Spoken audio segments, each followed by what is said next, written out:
Nessa aula de hoje a gente começa a falar das propriedades coligativas, que estão relacionadas ali especialmente à tonoscopia com a pressão de vapor que nós falamos na aula passada. O que seriam as propriedades coligativas? São propriedades que surgem num solvente quando a ele se adiciona um soluto não volátil, quer dizer, um soluto que tenha dificuldade de evaporar, como quando eu coloco sal na água, açúcar em água, ok? Beleza. As 4 propriedades coligativas são essas e a gente vai analisar caso a caso, tá?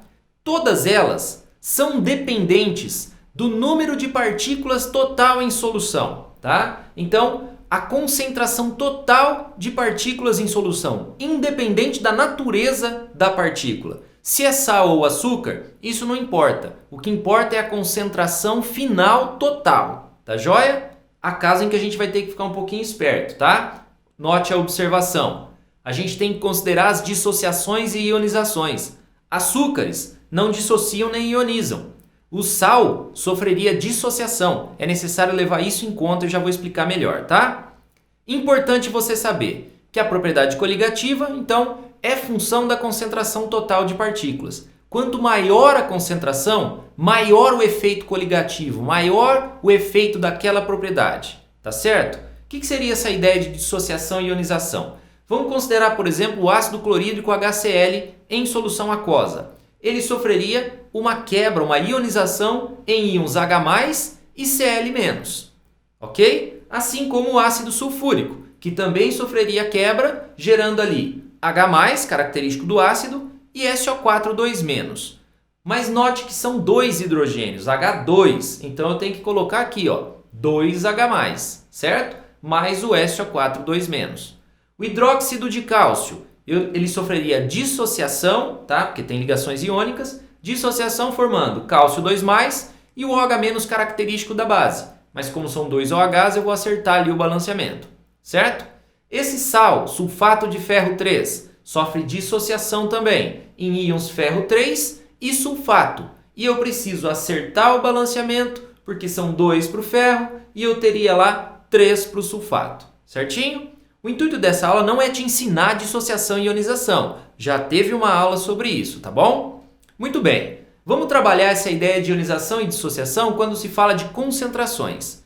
Consideremos o HCl e o sulfato de ferro 3, ambos de concentração 1 mol por litro. Eu preciso considerar a ionização, a dissociação, para ver a concentração final de partículas. Como o H+ é 1 para 1 em relação ao HCl, se o HCl é 1 mol por litro, o H+ também é 1 mol por litro.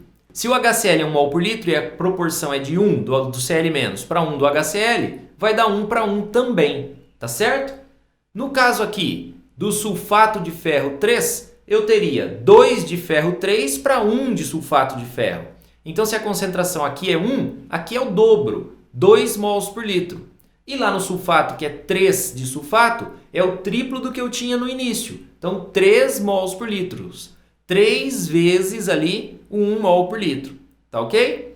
Analisando a concentração final, eu teria 2 mols por litro no caso do HCl e 5 mols por litro no caso do sulfato de ferro.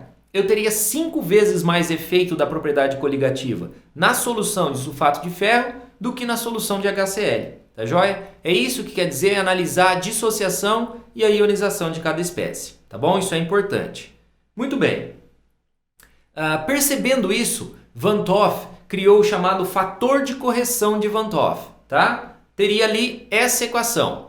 I, que é o fator de correção, é igual a 1 mais alfa, alfa sendo ali o grau de ionização ou dissociação da espécie. O Q é o número de íons gerados, tá certo? Menos 1.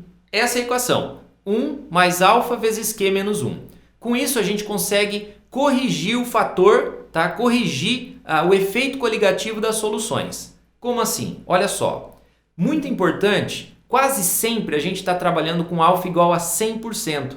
E se o alfa for igual a 100%, o alfa igual a 1, substituindo na equação, nós poderíamos cortar esse 1 aqui e eu teria que I é igual a Q.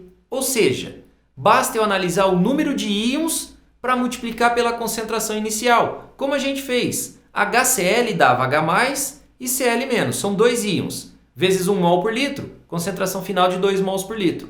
Lá para o sulfato de ferro eram 5 íons, 2 de ferro, 3 de sulfato, 5 íons ao todo, vezes 1 mol por litro, deu concentração final de 5 mols por litro. Tá bom? Então você pode aplicar essa ideia sempre que o alfa for de 100%. Qualquer outro valor tem que fazer o cálculozinho certinho ali, tá? Esse fator de correção vai entrar nas equações matemáticas, ali da tonoscopia, da ebulioscopia, etc. Tá bom? Muito bem, olha só. Tonoscopia, primeira propriedade coligativa. O que significa tonoscopia? É o abaixamento da pressão de vapor do solvente. Por que isso acontece? Devido a uma queda na taxa de evaporação. O soluto não volátil vai segurar as moléculas do solvente, dificultando a evaporação dessas moléculas. Dificultando essa evaporação, eu vou ter menos vapor. Com menos vapor, eu tenho menor pressão de vapor. Tá joia? Então, olha só. Essa é a expressão matemática que poderia prever a variação da pressão de vapor. Note o I lá no final, que é o fator de correção de Van't Hoff, tá? Esse kT é a constante tonoscópica, que só depende do solvente, tá? Cada solvente tem o seu. E W é uma concentração chamada de molalidade, certo? Mas que quase sempre dá pra gente utilizar molaridade mesmo para fazer os cálculos, tudo bem? Mas é uma concentração diferente. É o número de mols do soluto pela massa do solvente dada em quilogramas. Concentração molal, certo? Beleza? Muito bem. Quanto maior a concentração, maior o efeito da propriedade, no caso, maior a queda na pressão de vapor. Tá certo? Olha só, aqui nós temos um diagramazinho para te mostrar isso aí. Note que eu tenho água pura, solução de glicose 1 mol por litro, solução de NaCl meio mol por litro. Perceba que a queda na pressão de vapor é a mesma nas duas soluções, apesar da solução de glicose ser 1 mol por litro e de NaCl meio mol por litro. Só que a glicose, os açúcares, glicose, frutose, sacarose, ureia, tá? Que não é açúcar, mas é importante falar dele, são substâncias que não sofrem dissociação nem ionização. O I é igual a 1. Sempre que a substância for molecular, só tem ligações covalentes, o I é igual a 1, certo? Então, se eu fizer 1 mol por litro vezes o I igual a 1, vai dar 1 mol por litro de concentração final. No NaCl, meio mol por litro vezes o I, que vai ser 2 íons, Na+, Cl-, dá 1 mol por litro também. E a concentração final é a mesma, mostrando ali então que a variação na pressão de vapor seria a mesma nos dois casos, ambas menores que da água pura. Tudo bem? Tranquilo? Legal. Joinha, olha lá. Graficamente eu poderia analisar isso aqui, ó. O primeiro gráfico, o gráfico mais alto, é o da água. O de baixo é a solução de glicose ou de NaCl, ambos com o mesmo efeito de queda na pressão de vapor. Note que para a mesma temperatura, no caso eu marquei 25 graus Celsius, eu tenho um abaixamento da pressão de vapor representado aqui, ó. Aqui há um abaixamento da pressão de vapor. Por quê? Porque ao adicionar o soluto na água, esse soluto dificulta a evaporação das moléculas de água, diminuindo a quantidade de vapor, diminuindo a pressão de vapor do sistema. Legal? Tranquilo? Você pode notar isso na sua casa. Como assim?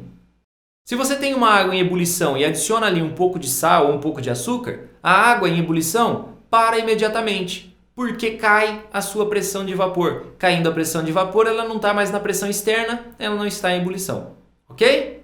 Legal! Hora do exercício, hora de saber se você realmente entendeu, hein? Não sai do vídeo, agora é a hora principal, combinado? Então, bora lá, vamos para o exercício e antes disso, deixa eu só te lembrar uma coisa. Aqui na descrição, link para o site do Professor Marx, onde você vai ter teorias, tá? Resumos teóricos, listas de exercícios e mais um monte de coisa. Dá uma passadinha lá depois e conhece o site do Professor Marx, tá bom?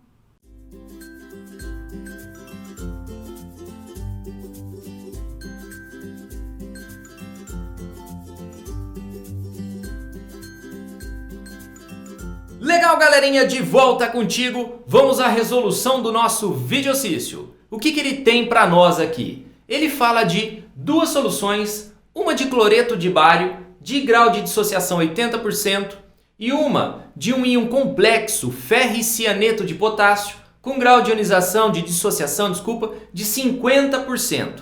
Ele quer saber em qual dos dois casos a pressão de vapor da água vai cair mais. Olha só, nesse caso, a gente precisa considerar um pouquinho a equação, tá? Existe outro jeito de fazer, mas vai ser mais trabalhoso. Considerando a equação, o que ele fala? Que as soluções são de mesma concentração, tá? Em mol por litro, mesma concentração em molalidade também. Então, o W ali, a concentração seria a mesma. A constante tonoscópica é a mesma, é água em um, água no outro. A pressão do solvente puro é a mesma também, que é água nas duas soluções. Então, a variação na pressão vai ser função do I, do fator de correção de Van 't Hoff. Então, basta eu achar o fator de correção que eu mato o problema. Fator de correção, essa é a formulinha. I é igual a 1 mais alfa vezes Q menos 1. Os dados do exercício são esses. A gente tem as espécies, a fórmula das espécies e os seus graus de dissociação. Então, vamos lá para a gente resolver. Primeiro eu vou pensar na dissociação do BaCl2, que vai me dar um íon bário, 2 íons cloreto, 3 íons ao todo. Tá joia? O grau de dissociação de 80%.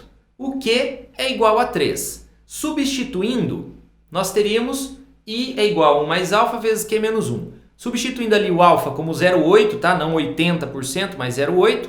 O Q por 3, são os 3 íons, Ba, 2+, e 2 de Cl-, nós chegaríamos a um I de 2,6. Para o ferricianeto de potássio, a mesma coisa. Vamos considerar a sua dissociação. Nós temos ali o grau de ionização de 50%, que seria alfa igual a 0,5. E o Q, o número de íons, é 4. 3 de potássio e 1 do ferricianeto. Certinho? Então são 4 íons. Substituindo ali na equaçãozinha do fator de correção, nós chegaríamos a um I igual a 2,5, certo? A variação na pressão de vapor está em função do I. Quanto maior o I, maior a variação na pressão de vapor. Consequentemente, a maior variação seria do BaCl2 por ter o maior fator de correção. Tá legal? E é isso aí. Finalizamos. Espero que você tenha entendido tudo. Qualquer problema, qualquer coisa, deixe nos comentários. Eu vou gostar muito de saber o que você achou da aula ou que dúvidas que você teve. Combinado? Goodbye, como eles dizem lá.